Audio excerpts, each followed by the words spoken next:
आज की इस वीडियो में भगवान शिव और सती की प्रेम कथा आपके समक्ष लेकर आई हूँ। तो चलिए शुरू करते हैं। दक्ष प्रजापति की सभी पुत्रियां गुणवती थी। फिर भी दक्ष के मन में संतोष नहीं था। वे चाहते थे उनके घर में एक ऐसी पुत्री का जन्म हो जो सर्व शक्ति संपन्न हो एवं सर्वविजिनी हो। अतः दक्ष एक ऐसी ही पुत्री के लिए तप करने लगे। तप करते करते अधिक दिन बीत गए तो भगवती आद्या ने प्रकट होकर कहा, मैं तुम्हारे तप से प्रसन्न हूँ। तुम किस कारण तप कर रहे हो? दक्ष ने तप करने का कारण बताया तो माँ बोली, मैं स्वयं पुत्री रूप में तुम्हारे यहाँ जन्म धारण करूंगी। मेरा नाम होगा सती। मैं सती के रूप में जन्म लेकर अपनी लीलाओं का विस्तार करूंगी। फलतः भगवती आद्या ने सती रूप में दक्ष के यहाँ जन्म लिया। सती दक्ष की सभी पुत्रियों में सबसे अलौकिक थी। सती ने बाल्यावस्था में ही कई ऐसे अलौकिक आश्चर्यचकित करने वाले कार्य कर दिखाए थे, जिन्हें देखकर स्वयं दक्ष को भी विस्मयता होती रहती थी। जब सती विवाह योग्य हो गई तो दक्ष को उनके लिए वर की चिंता होने लगी। उन्होंने ब्रह्मा जी से इस विषय में परामर्श किया। ब्रह्मा जी ने कहा, सती आद्या की अवतार है। आद्या आदि शक्ति और शिव आदि पुरुष है। अतः सती के विवाह के लिए शिव ही योग्य और उचित वर है। दक्ष ने ब्रह्मा जी की बात मानकर सती का विवाह भगवान शिव के साथ कर दिया। सती कैलाश में जाकर भगवान शिव के साथ रहने लगी। भगवान शिव दक्ष के दामाद थे, किंतु किसी वजह से दक्ष के हृदय में भगवान शिव के प्रति बैर और विरोध भाव पैदा हो गया। एक बार देवलोक में ब्रह्मा ने धर्म के निरूपण के लिए एक सभा का आयोजन किया था। सभी बड़े बड़े देवता सभा में एकत्र हुए। भगवान शिव भी इस सभा में बैठे थे। सभा मंडल में दक्ष का आगमन हुआ। दक्ष के आगमन पर सभी देवता उठकर खड़े हो गए, पर भगवान शिव खड़े नहीं हुए। उन्होंने दक्ष को प्रणाम भी नहीं किया। इसलिए दक्ष ने अपमान का अनुभव किया। केवल यही नहीं, उनके हृदय में भगवान शिव के प्रति ईर्ष्या की आग जल उठी। वे उनसे बदला लेने के लिए समय और अवसर की प्रतीक्षा करने लगे। एक बार सती और शिव कैलाश पर्वत पर बैठे हुए परस्पर वार्तालाप कर रहे थे। उसी समय आकाश मार्ग से कई विमान कनखल की ओर जाते हुए दिखाई पड़े। सती ने उन विमानों को देखकर भगवान शिव से पूछा, प्रभु, ये सभी विमान किसके हैं और कहाँ जा रहे हैं? भगवान शकंद ने उत्तर दिया, आपके पिता ने बड़े यज्ञ का आयोजन किया है। समस्त देवता और देवांगनाएं इन विमानों में बैठकर उसी यज्ञ में सम्मिलित होने के लिए जा रहे हैं। इस पर सती ने दूसरा प्रश्न किया, क्या मेरे पिता ने आपको यज्ञ में सम्मिलित होने के लिए नहीं बुलाया? भगवान शंकर ने उत्तर दिया, आपके पिता मुझसे बैर रखते हैं, फिर वे मुझे क्यों बुलाएंगे? सती मन ही मन सोचने लगी, फिर बोली, यज्ञ के इस अवसर पर अवश्य मेरी सभी बहनें आएंगी। उनसे मिले हुए बहुत दिन हो गए। यदि आपकी अनुमति हो तो मैं भी अपने पिता के घर जाना चाहती हूँ। यज्ञ में सम्मिलित हो लूंगी और बहनों से भी मिलने का सोअवसर मिलेगा। भगवान शिव ने उत्तर दिया, इस समय वहां जाना उचित नहीं होगा। आपके पिता मुझसे बैर रखते हैं, हो सकता है वे आपका भी अपमान करें। बिना बुलाए किसी के घर जाना उचित नहीं होता है। इस पर सती ने प्रश्न किया, ऐसा क्यों? भगवान शिव ने उत्तर दिया, विवाहिता लड़की को बिना बुलाए पिता के घर नहीं जाना चाहिए, क्योंकि विवाह हो जाने पर लड़की अपने पति की हो जाती है। पिता के घर से उसका संबंध टूट जाता है। लेकिन सती जाने के लिए जिद करती रही, अपनी बात बार बार दोहराती रही। उनकी इच्छा देखकर भगवान शिव ने जाने की अनुमति दे दी। उनके साथ अपना एक गण भी भेज दिया। उस गण का नाम वीरभद्र था। सती वीरभद्र के साथ अपने पिता के घर गई। घर में सती से किसी ने भी प्रेमपूर्वक वार्तालाप नहीं किया। दक्ष ने उन्हें देखकर कहा, तुम क्या यहाँ मेरा अपमान कराने आई हो?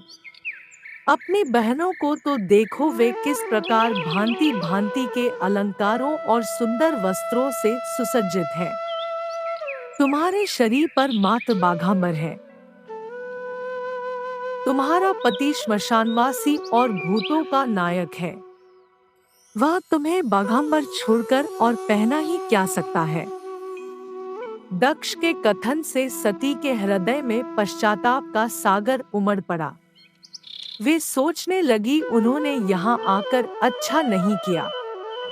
भगवान ठीक ही कह रहे थे, बिना बुलाए पिता के घर भी नहीं जाना चाहिए। पर अब क्या हो सकता है? अब तो आ ही गई हूँ। पिता के कटु और अपमानजनक शब्द सुनकर भी सती मौन रही। वे उस यज्ञ मंडल में गई जहाँ सभी देवता और ऋषि बैठे थे तथा यज्ञकुंड में धू धू जलती हुई अग्नि में आहुतियां डाली जा रही थी। सती ने यज्ञ मंडप में सभी देवताओं के तो भाग देखे, किंतु भगवान शिव का भाग नहीं देखा। वे भगवान शिव का भाग न देखकर अपने पिता से बोली, पितृश्रेष्ठ, यज्ञ में तो सबके भाग दिखाई पड़ रहे हैं, किंतु कैलाशपति का भाग नहीं है। आपने उनका भाग क्यों नहीं रखा? दक्ष ने गर्व से उत्तर दिया, मैं तुम्हारे पति शिव को देवता नहीं समझता। वह तो भूतों का स्वामी, नग्न रहने वाला और हड्डियों की माला धारण करने वाला है। वह देवताओं की पंक्ति में बैठने योग्य नहीं है। उसे कौन भाग देगा? सती के नेत्र लाल हो उठे। उनका मुखमंडल प्रलय के सूर्य की भांति तेजोदीप्त हो उठा। उन्होंने पीड़ा से तिलमिलाते हुए कहा, ओ, मैं इन शब्दों को कैसे सुन रही हूँ, मुझे धिक्कार है। देवताओं, तुम्हें भी धिक्कार है। तुम भी उन कैलाशपति के लिए इन शब्दों को कैसे सुन रहे हो जो मंगल के प्रतीक है और जो क्षण मात्र में संपूर्ण सृष्टि को नष्ट करने की शक्ति रखते हैं। वे मेरे स्वामी हैं। नारी के लिए उसका पति ही स्वर्ग होता है। जो नारी अपने पति के लिए अपमानजनक शब्दों को सुनती है, उसे नरक में जाना पड़ता है। पृथ्वी सुनो, आकाश सुनो और देवताओं, तुम भी सुनो, मेरे पिता ने मेरे स्वामी का अपमान किया है। मैं अब एक क्षण भी जीवित रहना नहीं चाहती। सती अपने कथन को समाप्त करती हुई यज्ञ के कुंड में कूद पड़ी। जलती हुई आहुतियों के साथ उनका शरीर भी जलने लगा। यज्ञ मंडप में खलबली पैदा हो गई, हाहाकार मच गया। देवता उठकर खड़े हो गए। वीरभद्र क्रोध से कांप उठे। वे उछल-कर यज्ञ का विध्वंस करने लगे। यज्ञ मंडप में भगदड़ मच गई। वीरभद्र ने देखते ही देखते दक्ष का मस्तक काटकर फेंक दिया। समाचार भगवान शिव के कानों में भी पड़ा। वे प्रचंड आंधी की भांति कनखल जा पहुंचे। सती के जले हुए शरीर को देखकर भगवान शिव ने अपने आप को भूल गए। सती के प्रेम और उनकी भक्ति ने शंकर के मन को व्याकुल कर दिया। उन शंकर के मन को व्याकुल कर दिया जिन्होंने काम पर भी विजय प्राप्त की थी और जो सारी सृष्टि को नष्ट करने की क्षमता रखते थे। वे सती के प्रेम में खो गए, बेसुध हो गए। भगवान शिव ने उन्मत्त की भांति सती के जले हुए शरीर को कंधे पर रख लिया। वे सभी दिशाओं में भ्रमण करने लगे। शिव और सती के इस अलौकिक प्रेम को देखकर पृथ्वी रुक गई, हवा रुक गई, जल का प्रवाह ठहर गया और रुक गई। देवताओं की सांसें, सृष्टि व्याकुल हो उठी, सृष्टि के प्राणी पुकारने लगे त्राहिमाम, त्राहिमाम। भयानक संकट उपस्थित देखकर सृष्टि के पालक भगवान विष्णु आगे बढ़े। वे भगवान शिव की बेसुधी में अपने चक्र से सती के एक एक अंग को काट काट कर गिराने लगे। धरती पर 51 स्थानों में सती के अंग कट कट कर गिरे। जब सती के सारे अंग कट कर गिर गए तो भगवान शिव पुनः अपने आप में आए। जब वे अपने आप में आए तो पुनः सृष्टि के सारे कार्य चलने लगे। धरती पर जिन 51 स्थानों में सती के अंग कट कट कर गिरे थे, वे ही स्थान आज शक्तिपीठ माने जाते हैं।